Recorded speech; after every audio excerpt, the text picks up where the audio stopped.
the Trump administration will ask Congress to probe potentially politically motivated investigations ahead of the 2016 election, according to a written statement also posted to Twitter by White House Press Secretary Sean Spicer on Sunday.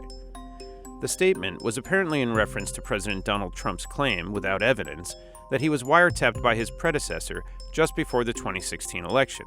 Sarah Sanders, a White House spokeswoman speaking on ABC's This Week, provided no additional evidence of the claim, but sought to clarify the president's accusations. I think he is going off of information that he's seen that has led him to believe that this is a very real potential. And if it is, this is the greatest overreach and the greatest abuse of power that I think we've ever seen.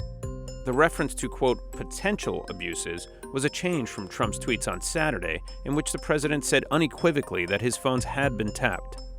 The president doesn't have the legal authority to order wiretaps, and President Obama's former press secretary, Josh Earnest, said the allegation was false. If the FBI decided to use their wiretapping authority in the context of a counterintelligence or criminal investigation, it would require FBI investigators, officials of the Department of Justice, going to a federal judge and making a case and demonstrating probable cause to use that authority to conduct the investigation.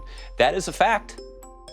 Former Director of National Intelligence under President Obama, James Clapper, said on NBC's Meet the Press that he was not aware of any such surveillance of Mr. Trump.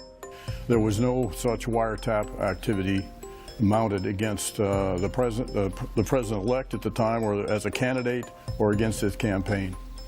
Several Republicans raised questions or demanded evidence for the president's claim over the weekend, including 2 members of the Senate Intelligence Committee. It would be more helpful if he turned over to the Intelligence Committee any evidence that he has.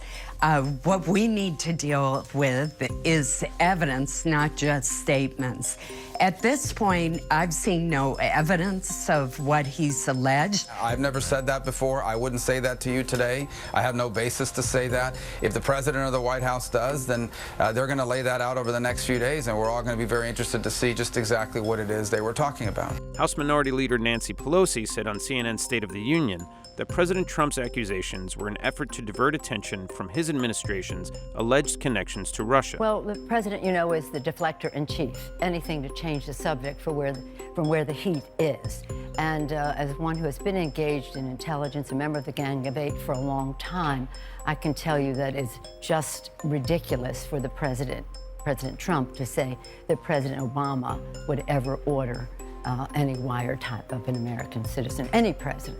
Under the law, presidents can't legally order wiretaps. In a national security probe, investigators seeking a wiretap must persuade a judge there is probable cause that a target for surveillance is an agent of foreign intelligence, and that the main purpose of the surveillance is to obtain foreign intelligence information. Investigators sometimes face a higher bar if the target is an American citizen.